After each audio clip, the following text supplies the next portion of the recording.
Hey, what's going on, everybody? So I want to show you something on a Dodge Journey. If you own one, I don't know, you may already know this, but I think it's pretty freaking sweet. So anyways, center console, your glove box, storage you have, but if you want something kind of hidden, the question is where you're going to put it, because there's not a lot of room here, not a lot of room here.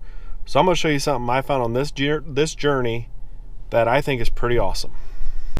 So if you look at the passenger seat, it looks like a normal passenger seat, and I only noticed this because I saw this sticking up, but should have a little pull level here, and then if you pull it up, bam, storage.